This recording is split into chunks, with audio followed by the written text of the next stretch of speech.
Hi guys, welcome back Corsa channel. Today we have 992 to upgrade the IPE system. This one without head pipe. It's a straight flow. Okay guys, let's start the show. Today so green. We have two green 992. It's a green day today.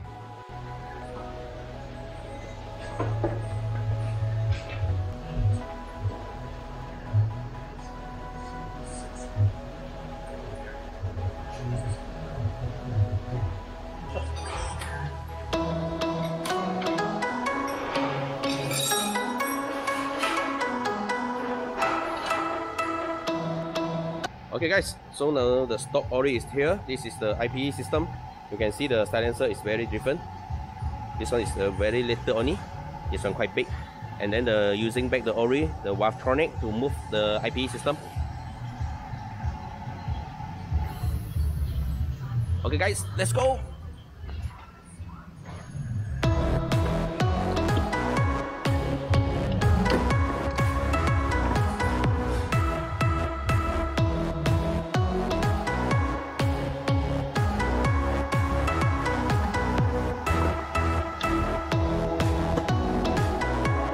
Okay guys, so now the system is done, so we need to make it the cool start and check the system, is it everything running well.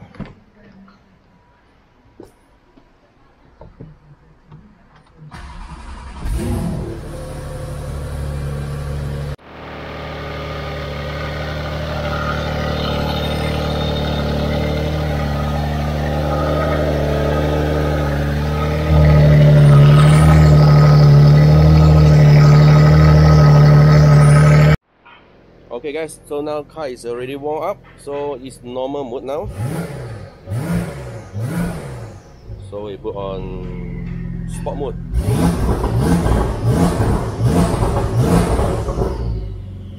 Sport plus.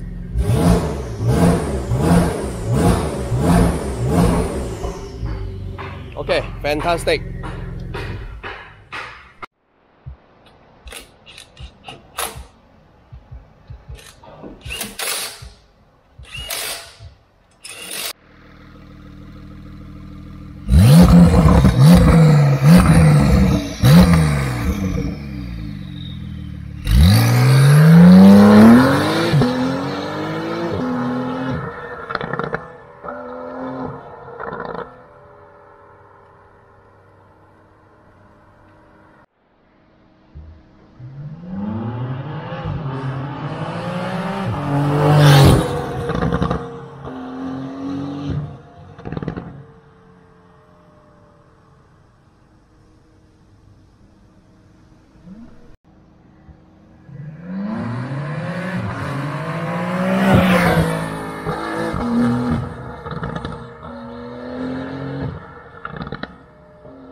Okay guys, finally the car is ready.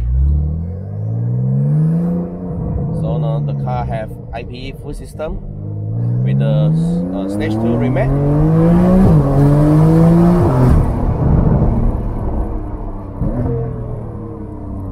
Now the car is very powerful, very torquey.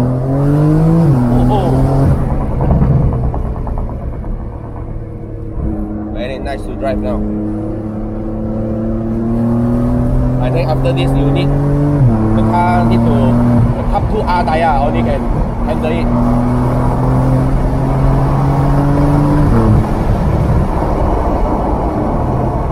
Very fast.